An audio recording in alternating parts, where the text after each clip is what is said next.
Hola tout le monde, je suis en direct de la Ciudad de Real Madrid pour vous délivrer les dernières informations sur le Real avant le match face au Real Betis pardon, demain soir à 21h à Sevilla, un déplacement pour le Real Madrid qui va prendre l'avion aujourd'hui. On voit derrière moi d'ailleurs un entraînement d'une des équipes féminines du Real Madrid, mais ce n'est pas ça qui est important. Ce qui est important actuellement, c'est ce qui s'est passé aujourd'hui donc à la Ciudad de Real Madrid. À l'entraînement notamment, on a pu remarquer les absences de Lunin et de Modric, en plus des absences habituelles désormais d'Alaba et de Ferland Mendy. Pour ce qui est d'Andrei Lunin, il est malade, il a une gastro-entérite d'après un journaliste espagnol qui a sorti l'information au moment de l'entraînement. Et pour ce qui est de Luka Modric, c'est une simple mise au repos car il est suspendu pour accumulation de cartons jaunes face au Real Betis. Luka Modric, ça a aussi été un sujet de discussion en conférence de presse.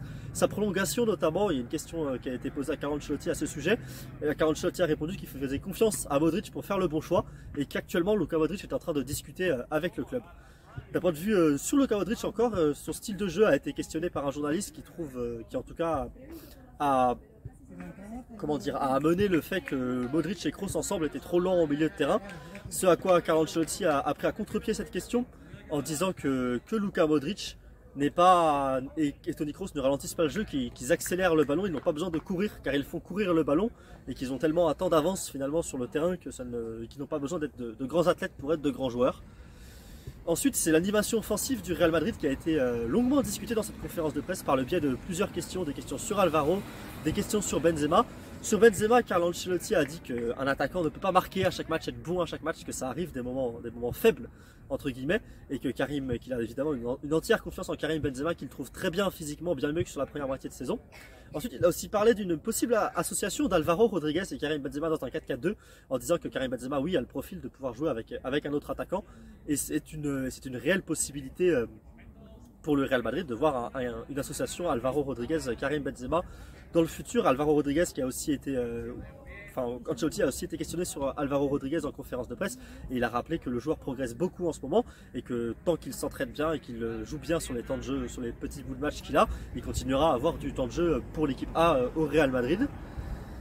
On a aussi une petite question sur Dani Ceballos qui a pas joué une seule minute lors du Clasico, ce qui a été un sujet de discussion parmi les fans du Real Madrid cette semaine sur Twitter notamment et sur les réseaux sociaux globalement. Et il a mentionné que Ceballos est dans le groupe et a très bien joué avant et dernièrement et qu'il pourrait totalement jouer évidemment sur les prochains matchs, entrer en jeu et titulaire. Une question aussi sur Tchouaméni a eu lieu pour continuer à parler du milieu de terrain. Tchouaméni qui connaît une petite méforme dernièrement. Carlo Ancelotti a tenu à rappeler aux journalistes le niveau qu'il affichait pendant le mondial et avant le mondial avec le Real Madrid et il a une entière confiance en Aurélien Tchouaméni pour retrouver ce niveau là. Pour finir un petit peu, on va parler un petit peu de l'adversaire, le Betis Séville qui est actuellement 5e de Liga, qui produit du beau jeu d'après Carlo Ancelotti quand on lui a posé une question sur l'adversaire et qui est un adversaire qui est dangereux, une équipe qui est capable d'avoir une belle densité défensive, une équipe qui est aussi capable d'être solide offensivement. Borja Iglesias notamment le numéro 9 du Betis est un joueur dangereux et ça va être un match compliqué pour le Real Madrid. Carlo Ancelotti a utilisé le terme compliqué. Je pense aussi que ça va être un match compliqué pour le Real Madrid. C'est un déplacement qui n'est jamais facile. Benito Villamarín, c'est un stade qui va être bruyant, qui va être rempli pour ce grand match. Dimanche soir, ça va être clairement un grand match pour le Real Madrid. Encore une fois, un adversaire coriace à affronter. Le Real Madrid évidemment a toutes ses chances. J'espère qu'on va potentiellement voir Rodrigo titulaire pour essayer d'avoir un peu plus de créativité offensive pour amener quelque chose de différent que ce qu'a amené le Real Madrid face au Barça qui a bien joué mais qui a buté face à l'excellent bloc défensif barcelonais. Potentiellement voir Rodrigo titulaire. Ancelotti l'a mentionné en conférence de presse d'ailleurs que Rodrigo pouvait être utile face à des blocs bas. On va voir ce que le Betis va proposer, mais c'est possible que le Betis propose quand même une assise défensive très solide et ce à quoi le Real Madrid pourrait être amené à utiliser Rodrigo pour réussir à contourner cette assise défensive potentielle du Real Betis.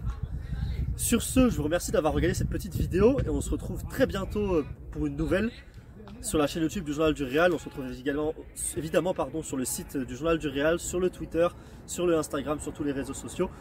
Et on se retrouve donc très bientôt pour de nouvelles vidéos, notamment sans doute en débrief de la rencontre face au Real Betis. Salut à tous!